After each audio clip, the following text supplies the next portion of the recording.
ایک گناہگار آدمی کی توبہ۔ حکایت ہے کہ کسی زمانہ میں ایک مالدار آدمی بدکار تھا۔ ایک نیک بی بی سے اس کو محبت ہو گئی۔ اس نے بڑی کوشش کی کہ کسی طرح وہ میرے بس میں آ جائے، مگر وہ نیک بی بی اس کے بس میں نہ آئی اور وہ شخص بے امید ہو گیا۔ ایک دفعہ اس نیک بی بی پر بڑی سختی کا وقت آ پڑا۔ رزق کی تنگی نے اور قرض کے بوجھ نے اس کو دبا لیا اور لوگوں نے قرض لینا چاہا۔ بی بی لاچار مجبور ہو کر اسی پریشانی کی حالت میں اس مالدار آدمی کے پاس گئی اور اپنا سب حال کہہ دیا۔ وہ بہت خوش ہوا اور کہا کہ جتنا چاہے روپیہ لے لے، مگر آج رات کو میرے یہاں آنا پڑے گا۔ کہا بہت اچھا، میں لوگوں کا قرض ادا کر کے آ جاؤں گی۔ اس شخص نے روپیہ دے دیا۔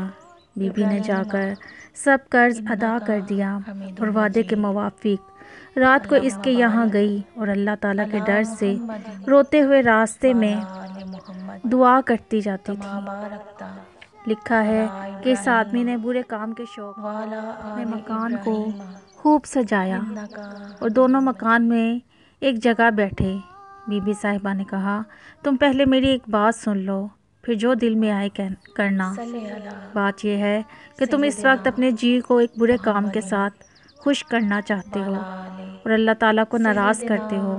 کل قیامت کے روز وہ مالک الملک احکم الحاکمین اپنے تخت پر بیٹھے گا اور ذرا ذرا سی نیکی اور بدی کا حساب لے گا اور فرشتوں کو حکم دے گا کہ اس بدکار اور بدکارہ کو پکڑ کر ہمارے سامنے لاؤ، تو اس وقت کیا جواب دو گے؟ میں اس سچے خدا کی جس نے تمام مخلوق کو پیدا کیا ہے اور آدمیوں پر اپنی تابع داری فرض کر دی ہے، اور جو ایسا صاحب قدرت ہے کہ ذرا سی دیر میں فقیر کو امیر کر دے اور امیر کو فقیر کر دے، اور جو حاضر و ناظر ہے، ہمارے حال کو دیکھ رہا ہے۔ میں قرض والوں کے دباؤ سے تمہارے پاس آئی تھی، ورنہ دل سے میں اس برے کام پر خوش نہیں ہوں اور نہ یہ برا کام میں نے کبھی کیا ہے۔ اللہ تعالیٰ کی قدرت اور مدد سے اور بی بی کی برکت سے وہ آدمی اللہ تعالیٰ کی پکڑ سے ڈر گیا اور بہت شرمندہ ہوا اور بی بی سے معافی مانگی اور اللہ تعالیٰ کو خوش کرنے کے لیے بہت سی دولت دے کر بی بی کو رخصت کر دیا اور خود یہ سوچ کر رونا شروع کیا کہ اس نیک بی بی نے ایک دفعہ گناہ کرنے کو برا سمجھا اور میری تو ساری عمر گناہوں میں ہی گزر گئی۔ افسوس، میں اپنے رب کو کیا جواب دوں گا؟ اسی خوف اور شرمندگی سے رات بھر روتا رہا اور دعا کرتا رہا۔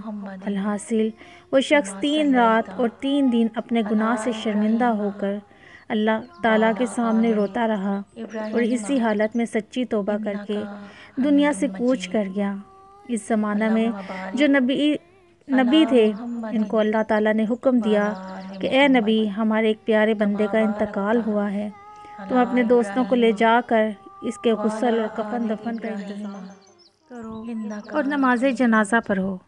اے نبی، یہ وہ بندہ ہے جس نے قدرت کے ہوتے ہوئے بھی ہم سے ڈر کر گناہ کو چھوڑ دیا اور ہمارے سامنے بہت شرمندہ ہے، ہم سے معافی مانگی اور سچی توبہ قبول کر کے انتقال کر گیا۔ تم گواہ رہو کہ ہم نے اس پیارے بندے کے سب گناہ معاف کیے اور اس کو بخش دیا۔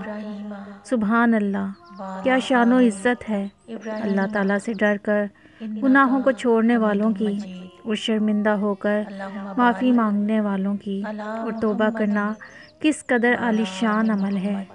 بے شک توبہ کرنے والوں سے اللہ تعالیٰ بہت خوش ہوتا ہے۔